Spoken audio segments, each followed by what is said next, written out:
this video, I'm going to share how you can make an extra $1,000 every single week using only your phone and Facebook Marketplace. So whether you're looking for a reliable side hustle or you want to go all in on being self-employed, be sure to hit the subscribe button. I'm going to be posting a new video every single day showing how I make a living from flipping couches. Some of these videos I actually recorded over a year ago. I packaged them together and sold them as a course, but now I've decided to put them on YouTube for free for you guys to watch. So if you're just tuning in, I recommend going back to the beginning of the series so you can watch these videos in order. I'll put a link for that first video on the screen. But if not, let's jump into today's video. Now we're on section 7. This section is about where to keep your couches. So far, you've learned where to find a good deal on a couch, how to negotiate a better price, and then you've also learned some techniques on moving couches by yourself, as well as good resources to transport the couches if you don't have your own truck. So now you've got a truck with a couch sitting in it. Where do you go from here? Most of the things you've already learned in this course, you'll be doing over and over and over again. Like finding good deals, negotiating prices, transporting couches, all the things I just talked about. And the more you do all of them, the better you'll get. But there are a few things, like finding a place to keep your couches, that you don't have to do very often, but it's still very important that you do it right. This is another thing that might make people worry a little bit about getting into couch flipping. They might be thinking, oh, where am I going to keep the couches? Or how expensive is a storage unit to keep them in? All of these things. They might think, what if I'm unable to flip the couches? What if I'm unable to pay for the storage unit? All of that. I'm here to put those worries to rest, and my job is to help you at this point in time find a good place to store all of your couches. That way you can kill it with couch flipping. Don't worry, when I started out, I started with just one single storage unit. It was on the larger side. It was about 12 feet by 25 feet, and it was about $150 a month. At first, that seemed like a lot of money, but you'll quickly realize that that'll be pretty easy to pay for as long as you just consistently flip a couch here or there. Even if you're just looking to make couch flipping just a simple side hustle, you can still flip plenty of couches to make paying for a storage unit super easy. You also will have other expenses, such as paying for gas while you're driving, truck rental fees, paying for people to help you if needed. There are a lot of different expenses that go into couch flipping, but the best part is that there's such a large profit margin to the point where all of these expenses are just such a small piece of the pie. Let's be real, you could probably flip 3 to 4 couch deals in your first week and cover all of your bills for the remainder of the month. So that means that the next 3 weeks is just pure profit. So here are some things to consider when looking for a place to keep your couches. Number 1, is it nearby? Is it close enough that you're willing to go there every single day or even multiple times a day? I think this is the most important factor. Your storage unit needs to be close to where you live, so that way if someone wants to come see one of your couches, you can drop everything and go right over. If your storage unit is kind of far away, then if someone wants to come see a couch, you'll be just kind of hesitant to just go right now. And that right now factor, the urgency, it can help you make a lot of money in couch flipping. Just be sure to find a storage unit that's really close to where you live. The next factor, number 2, is it affordable? If you're unable to store your couches in your own garage or in a family member's garage, you'll likely need to pay for a storage unit. So start by researching a lot of different storage facilities in your area and get a feel for what a lot of them are charging on average. Keep in mind that the cheaper that your business expenses are, the more money that you'll have to go in your pocket and the less stress you'll have of trying to continually pay the bills. All right, tip number 3 to consider. Is it expandable? The reason I say this is because some storage unit facilities don't have very many units. And so if you want to grow your business and increase your storage capacity for your couch flipping, then it's important to try and get storage at a place with a lot of units. That way, if you have the need for more space, then you'll easily be able to rent another unit from this place. Some storage unit facilities have very limited space. Again, it's up to you. You have to weigh all these things into consideration, but I'm just wanting to bring these things to your minds so that way you can take all this into account. Keep in mind, if business is going good for you, then you can always start renting an additional unit and increase your inventory capacity. A lot of storage unit facilities just do month-to-month contracts, so they don't have any long-term commitment usually. So you could always just sign up for an additional unit and try to make the best use of it. And then if you're not able to keep it full, then no worries, just drop the unit. One rule of thumb is that I try to have a little more space than I think I need to keep my couches, while still being able to keep the majority of the space filled. If you're always having a lot of empty space in your storage units, then it's probably time to downsize. You know, there's no use in paying for empty space. But if you are spending a lot of time on couch flipping and you are finding a lot of good deals in your area, and you just keep filling up the units and they keep getting just overfilled, then maybe it's time to rent another unit and increase your capacity. The fourth thing to consider when you're looking for a storage unit is it decent looking? The reason I say this is that some storage unit facilities are very old and poorly maintained. The reason why it might be good to steer clear of these is because if you're having people come check out your couches at your storage unit, it's probably best that it's not a complete dump. Consider paying maybe a little bit more to get into a facility that's really nice looking.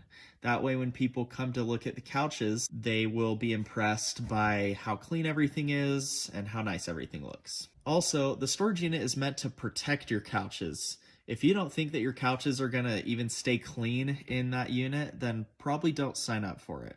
Another thing to consider, I would stay away from landfills or dumps or any other place that gives off strong smells. I haven't had to deal with this, but some couches and the fabric that they have, they can absorb smells pretty easily. So you don't want all your entire couch inventory sitting just a block away from the dump, ready to absorb all those gross smells. Also, stay away from storage units where that visibly collect a lot of dirt and dust. You don't want dirt accumulating on your couches while they're sitting in your storage. Because some couches, it might take you a little bit longer than others to flip them, and that's okay. You just want them to stay in good shape while you have them. And the fifth thing to keep in mind is the security of your storage units. What's the point of paying money to keep your couches somewhere if someone's just going to break in and take them? I know this is pretty rare, but it is nice to sign up with a facility that has like a front gate or security cameras or a passcode to get in. That just kind of ensures enhanced safety of your couches, so that way less stuff could happen. One other feature that is just super nice, not a lot of places have this, but I found a couple storage unit facilities that did have this and it was really nice. It is power outlets. If I were you, I would try really hard to find a storage unit facility with power outlets because it's super nice to feel like you can plug something in like a light or a tool to fix couch like a vacuum. There's a lot of uses for power outlets, and so when you're looking around, be sure to ask the manager of the storage unit place if you can use the power outlets. They obviously don't want you running anything that consumes a ton of power, like a refrigerator or anything crazy. But if you just tell them, I'll just use it to have a light, so that way I can come at night. Most places are totally fine with that. After weighing all of your options in your area, try to find something that's super close to where you live and make a decision and rent a unit. You're not able to adequately flip couches until you have a good place to keep them. I think this is one of the first things that you should go and do before you even think about flipping a couch, because this is like super simple. You have to have this. Another thing, and I'm going to talk more about this in a later section, but I recommend setting up your storage unit monthly bill on auto pay, so that way you don't have to remember to pay. That way it'll just happen automatically. And I also recommend setting it up on a designated business bank account. I'm going to talk about this in a later section, but you should open up a separate business bank account for all of your couch related spendings and earnings.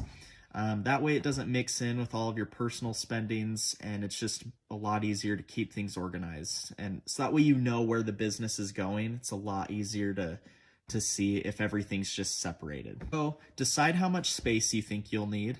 Again, I started out with a 12-foot by 25-foot storage unit, and that was just fine for a while. Also, if you stand your couches straight up like this, then you should be able to fit a good little inventory in a unit that size without having to break the bank. Pro tip, if you live somewhere with really cold winters like me, I live in northern Utah, and the past couple months got below 0 degrees. I highly recommend trying to find a climate controlled storage unit. So that's actually what I'm in right now. This is climate controlled. This is mainly for those that see themselves flipping a lot of couches and spending a lot of time working on couches. This is a little bit more expensive, and most of the climate controlled units are kind of on the smaller side. So it's not a good place for you to keep all of your couches, but it is a good place for you to work on them. Like, you can stitch up the rips or anything that kind of takes a little bit. I would just move it into the climate controlled unit and work on it. And do your research. These are a lot more limited and hard to come by, and they're a little more expensive, but definitely something to consider getting later on as your business progresses. Also, you're able to work a lot more efficiently if you're comfortable, and the more efficient you are, the more money you'll make. So the more comfortable you can be in your storage unit and working on couches, the better. Even if it costs more money initially to get a climate controlled storage unit, it might make you that much more efficient, allowing you to flip more couches, allowing you to make just as much money. When you're starting out, maybe try renting a non-climate controlled unit at a facility with climate controlled units available. That way, if you decide to get a climate controlled unit, all of your couches are already at that same facility and you don't have to move them all. Side note, most storage units specify in the rental agreements that their main purpose is to store things, not to be a workplace. So be careful with this. Even if you're going to be flipping couches every day like me, try to just stay low key. In the first facility I was in, I became friends with the managers. They told me that these storage units were meant to store things only and all of that, but I showed them what I was doing, and they ended up being fine with it. As long as I wasn't living in the unit or anything crazy, they were usually fine with me to be there here and there. Just keep that in mind. It's definitely illegal to live in a storage unit, but it seems like a gray area if you're allowed to do little projects out of one. It's definitely not illegal, but it may go against some storage units policies. So just make sure to look into that before. Just be low key. Nothing you're doing's wrong, and a lot of people do this. Don't feel too bad about it. Well, after taking all that into consideration, go find yourself a storage unit.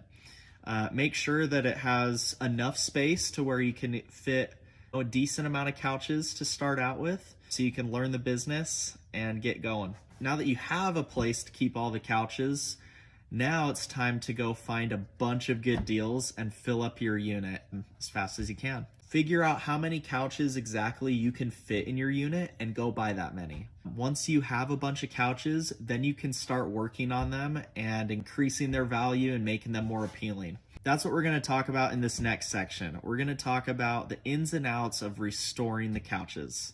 I'm going to explain some of the quickest and easiest ways to add value to a couch so you can make the most money possible when it comes time to sell them.